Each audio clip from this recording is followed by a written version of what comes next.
Hi, folks. I'm Dennis Wholey. Thanks so much for joining us. He's last in the polls, and they consider him a third-tier candidate. Yet in every Democratic presidential debate, he says something that is so unpolitical, yet so credible, the audience bursts into applause and cheers. A personal conversation with former U.S. Senator Mike Gravel next. This is America. Senator, so good to meet you, and thank you for sitting with us. Oh, Dennis, it's a pleasure being with you. When you look at America, what do you see? I'm disturbed. I feel very patriotic, and I'm very unhappy at the direction our country's going in. We've been really blessed with an immigrant population that has been creative. We've been blessed with resources. We've been blessed with land, and we're squandering all of this. We're the most powerful nation on earth, and we're acting like an imperialist power, no different than Britain, Rome, Spain, and the Dutch. And they've all failed, and we will fail as sure as I'm sitting here. Do you think it's slowly slipping away from us? Very much, and because democracy and our real values, when they talk about freedom and we go invade other countries and at the point of a gun, that's not bringing democracy. Look at our track record and all. Whenever we do this, we leave dictators in power, and they become our puppets. And this is historically, whether you go back to Cuba, to the Spanish-American era, what happened to the Philippines, our role in the First World War. No, the Second World War, we had to do that. But and somewhat it was confusing with the Korean War that I enlisted to serve in and didn't. I didn't serve over there in Korea. I served in Europe. But that's our history. I'll give you an example. The United States in the last 10 years has gone to war numerous times. We are trying to demonize a country called Iran that in the last 110 years has never gone to war except to defend themselves against Saddam Hussein, our client. And of course, Saddam, one of the reasons he wanted to obviously go forward is to please us because we wanted to punish the Iranians. You do not see Iran as a threat? Oh, not only not a threat, they could help us. And of course, Americans forget that after 9/11, they helped us with the Taliban in Afghanistan. And after they did that, and they had a moderate president, and so we turned around, called them the axis of evil, and this moderate president was defeated by Ahmadinejad, who's not so moderate. And so we wonder, literally, Dennis, we create our enemies. What do you think when the president of Iran came to the United States and created so much controversy? Well, that's typical of American media and the celebrity nature of it. We've made him a celebrity. He's made some stupid comments, and so they play off of that. But I saw nothing wrong about a head of state from Iran laying a wreath at Ground Zero. What was wrong with that? And it's insulting. It's insulting to the country. You got to keep in mind, there's two things. There's one, the office of president of Iran, and then there's Ahmadinejad. And Ahmadinejad is not that popular anymore in Iran. And not that powerful in some regards. Well, first off, I'll tell you how powerful he is. John Gardner had a statement for it. It's not worth a bucket of spit. And so, no, he's like our vice president, except for Cheney. But he has no power to go to war. He's not commander-in-chief. It's all in the Ayatollahs. And so as far as the decision on the whole nuclear deal, this is made by their parliament. And so he can make any statement he wants, but all it is a vacant statement. How do you think this war in Iraq is going to end? Terribly. I wish it could end. It could end right now. And I've offered proposals to the Congress that if they would enact them, would guaranteed to work and end the war. But what's going on is... How would you do that? Oh, what you do is you turn around, put a piece of legislation in that does away with the money, that makes it a felony for the President, Vice President, Secretary of Defense, and it's a felony in order to not sign the affidavit saying all the troops are out. If the people had this law that I've worked on, the National Initiative, we'd have got out last year. Tell the folks what the National Initiative is. There's only two areas where you can have fundamental change in our form of governance. One is the government. That's where the problem is. The other is the American people. That's where the solution is. So if you want to have the American people effect a solution to the difficulties we have in governance, you have to make them lawmakers. The power of government, the central power, is not voting, it's making laws. Who makes the laws determines who, how, and when you vote. So if the people are going to get control of their government, they have to become lawmakers. And I have a law called the National Initiative, which is a federal ballot initiative, which will equip the American people to make laws in every government jurisdiction of the United States. Senator, I'm thinking of this national initiative business, kind of like what comes to my mind is California, where they put something on a ballot, everybody gets to vote on it, and whatever way it comes out, that's pretty much the way it's going to go, huh? Well, you're talking about doing this on a national level? Oh, more than that. It's more refined than that. 24 states, California being one of them, have the ability for the people to make laws by initiative, and also over 200 local governments. So people make laws today, more than half the Americans, on local and state. There's no reason why they shouldn't do it on national affairs. But the process that we have in those 24 states is inadequate. Lawmaking is a very deliberative process. And they don't have that. What they do is they qualify it, raise money, throw the money at it, people vote. That's not a way to make laws.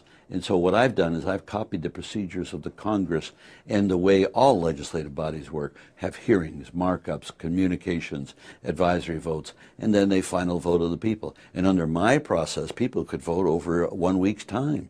And you could vote by internet, you could vote by your computer, you could vote by telephone. You may be ahead of your time. No, I'm not ahead of my time. We have to change. We have to restructure our government. And if we don't, we are history. Let me ask you this.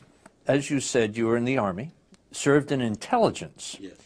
Turn the clock back to 2002, 2003. If you were in the Senate at that time, knowing the intelligence that everybody believed, would you have voted for or against the war in Iraq? The only time since I've been out of the Senate that I felt angry over not being in the Senate was on October 11th. I not only would have voted against it, I would have filibustered that sucker, and it would have never become law, because I would have embarrassed the Democrats in question and had one senator, Democratic senator, stood up and filibustered this. And so the intelligence isn't what you think it was.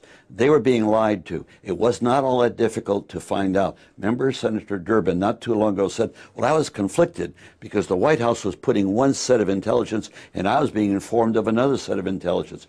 Well, had he known that he could have given all those secrets to the American people and he could not have been touched, the Gravel case before the Supreme Court of the United States on the speech and debate clause stated very clearly that a member of Congress can release whatever that member feels is important to the people of this country, and that's what's necessary as a principle to save our democracy. Case in point, turn the clock back again to the Pentagon Papers. Pentagon Papers, when they were released, and you had a big role in all of this, those papers suggested that there were a lot of lies being told to the American public that justified our involvement in Vietnam. Huh? Totally. That's what the papers were, merely historic documents. Are the Pentagon Papers of today, and what would they say? They would say the same thing, that they were lying, and worse.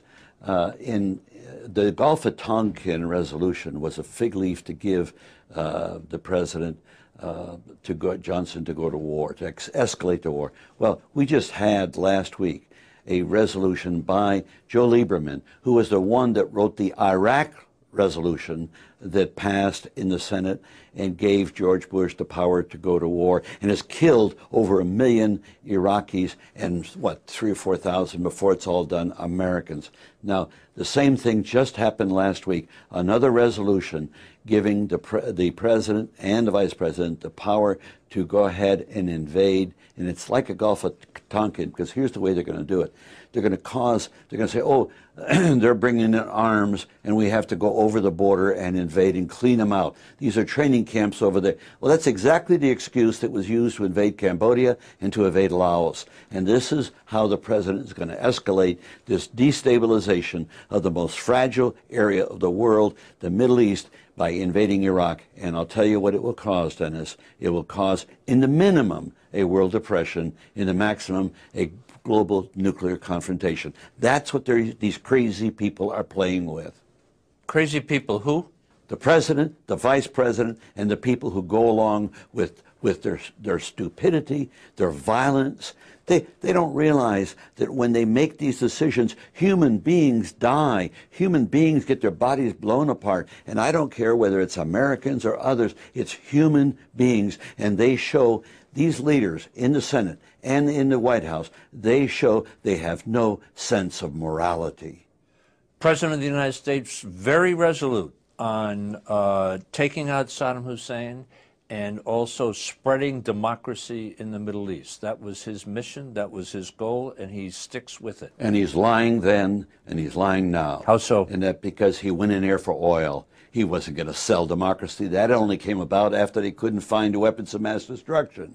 And so he's trying to cover himself with that. No, and the reason why we're staying there, when 80% of the Iraqis want us to leave, we insist on staying there because we're going to protect them. Are they too stupid to know that we're protecting them? Of course we're not protecting them. We're destabilizing their society, causing untold death. And the only reason we're there is to control that oil. And that's using our treasure to get a hold of the Titanic. We should be getting off of oil. I maintain with leadership we can get off of gasoline in 5 years in this country and carbon in 10 years, but there's not the leadership to bring this about, Dennis. So when Alan Greenspan in his new book says the war is about oil, you believe it? You say yes? Well, I was saying that in the spring of 2002. I didn't have to be informed by Alan Greenspan. You could tell his lips are moving, the president's lying.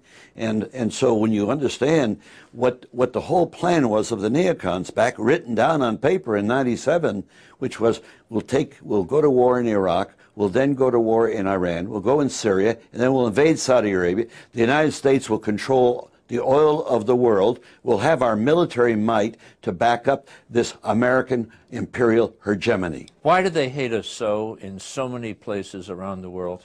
Because we kill so many people wantonly. Simple as that? Yes. You saw it in Oklahoma. You didn't have to be a jihadist. You saw a nutcase who was a criminal who had no problem killing people. You must treat the problem of terrorism not as war. What that is, that's a gimmick to keep the military-industrial complex in power for the rest of our lives. No, it's a criminal act, should be treated as a criminal act. We should have an international police force that has some power, an international intelligence community that would chase these people down. But the first thing we do is we stop sanctioning other nations, we stop demonizing other nations, and you'll see it go down that way. And we have to bring about peace between the Israelis and the Palestinians. We do that. That would be my first foreign policy initiative. We do that, we defuse the entire friction that takes place in the Islamic world. And then we can go out and start taking people that say they're our enemies and treat them as equals. The minute the United States treats the rest of the world as an equal, you're going to see it's like magic. People will recognize us. And what we do is we export our values. We don't export our armaments. In the world today, we spend more in defense than all the rest of the world puts together. Now, that's 50%. You know how much China spends on defense? 3%. Russia, 4%. Britain, 5%. French, 5%. Japan, 4%. Who are we afraid of? There's no reason for us to take, in our education system, 30% of our children do not graduate from high school. We have no health system in this country that's meaningful. And our infrastructure is crumbling, and they tell us we got no money to do this, and we don't. We have a fiscal gap on the order of $50 trillion. Where are we going to get all the money to do these things and wage these violent wars that we're engaged in? You can't do both. And so what happens is we crumble internally in this country while we're out there reaching to say we're going to rule the world militarily. Born and raised in Springfield, Massachusetts? Yes. Tell me about your dad. Tell me about your mom, your family. My dad and mother were French Canadians. They came in the 20s. My dad was not very educated. He got out of third grade in Canada, so he never went to school here. The only formal education was to get his citizenship.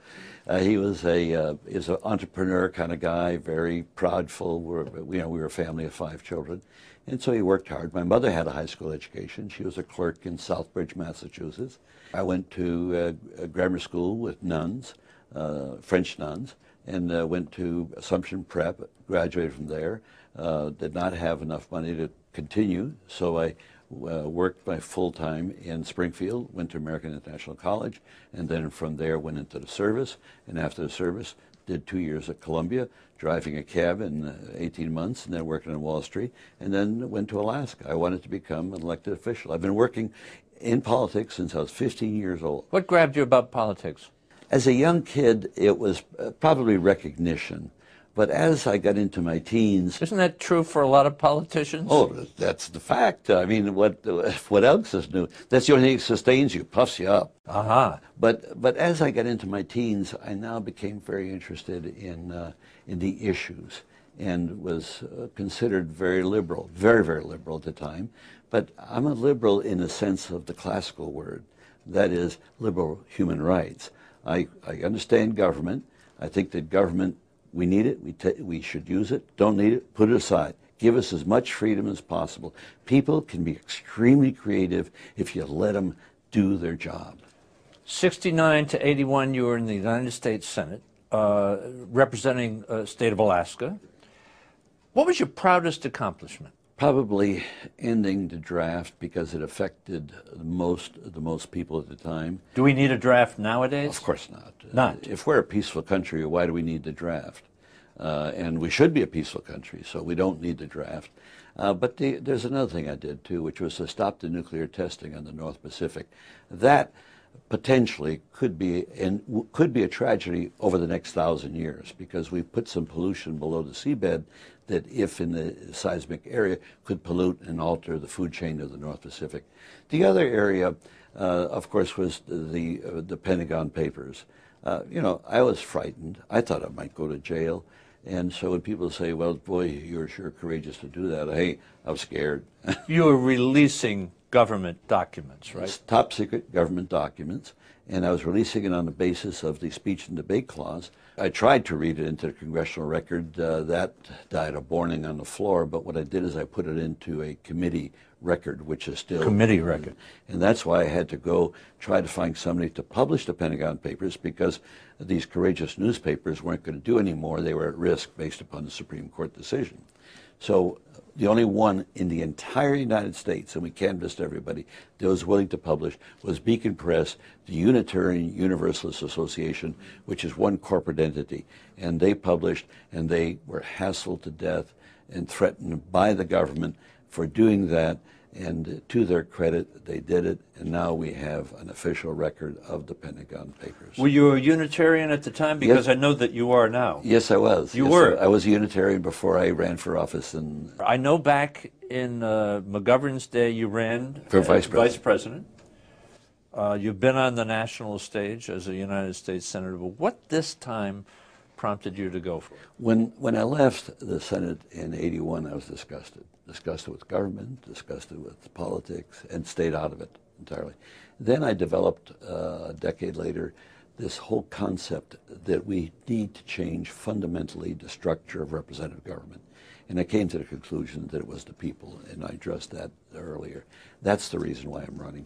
But what happened was, it wasn't my thought to run. A friend of mine called and said, Gravel, if you want to live to see the national initiative enacted into law, you got to do something unusual. You got to run for president and use the celebrity nature of running for president to focus America's attention on the national initiative. You're standing up there in a presidential debate with all of the Democrats.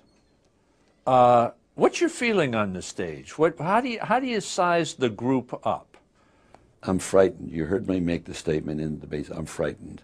I just don't think that any one of them getting elected, and it's not to demean them at all or to praise me, that any one of them has the chutzpah, has the courage, has the ability to really lead this nation where it has to go. They are sold out. They are sold out to the man.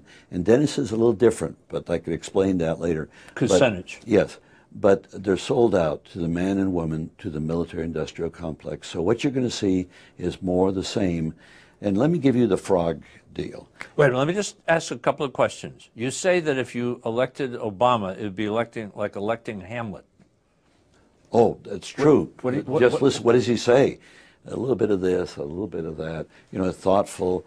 He doesn't give hope. Well, hope without definition means nothing. And look where his money's coming from. It's not coming from people who need hope. It's coming from Wall Street. It's coming from the hedge funds. An interesting phenomenon. You say that Hillary's not fit for the job. She's not. She's not. She voted for the war. So, and she had to have voted with her husband counseling her. And so the former president of the United States and Hillary made a decision to give George Bush the power to go to war. Well, that says something about them as a team. What do you think about John Edwards? Of the group, I like him a great deal personally. I think I like him. I think I would not say anything negative about him. Whether he would be strong enough to understand that the power is not in the presidency, the power is in the people. The president can do no more than what the Congress will permit him to do. 77 years old, you've seen a number of presidents. Who do you think was the best? Who do you think is the worst? George Bush clearly is the worst. Nobody even comes close to that. The best, probably George Washington, Lincoln, and FDR. How about in modern times? In your FDR, times? FDR, yeah. FDR? Nobody since. Lost the Senate seat. That's a big hit. Divorced, new marriage, 2 youngsters, older now, of course, 4 grandchildren, a bankruptcy someplace along the line, some serious, two, thank you, some serious health issues. How are you feeling? Well, I feel great. The serious health issue, one of them was one of the reasons why I went bankrupt. But I'm not nearly as bad off health-wise as Jack Kennedy was when he became president, or debilitated when FDR became president. And so I'm in good health with respect to leading the country. My mind is there. I have knowledge and I have experience. And what I'll do in the presidency is what the others can't do. I can make decisions all day long informed by a sensitivity to human life and morality. You've been on the planet for a while. What do you make of this business of life? First off, life itself is a blessing, and it's very dear. And of course, what we do in life is we attempt to mature so that we can handle later life. Probably the most significant thing for me is love. I think that love informs us of other virtues, particularly the virtue of courage, because without courage you can't implement your other virtues. And so one of the advantages I have of, some people say elderly, in most societies people revere the elderly. American society, we're into Paris Hilton, but it says something. But clearly I do have something to provide in the way of leadership. The person who's president of the United States is going to sit there in the Oval Office. He has to be able to make decisions all day long. He doesn't have to be able to get his brains from out of a can from somebody that's put it into a can. And you can't learn it all. Jimmy Carter was on his way to being a great president. Where he failed is that his engineering background used him up. Ronald Reagan had an asset that he was a macroist. I happen to have some microist tendencies as a student, but in the policy matters, I'm a macroist, and I will lead this country from a macro point of view. I'll bring in the right people. We'll discuss the policy we're going to affect at the Defense Department, at the Energy Department, and then they go they got their marching orders. They fail, they're fired. Get another person. That's simple. I'm only going to serve 4 years. And so I'm not going to go out and spend half my time raising money. I'm going to do more in 4 years than had been done in the last 200. What do you want people to remember from our conversation? the fact that I'm a human being, made my mistakes, learned by them, still very human, and that I could be a great president because I have the courage to lead.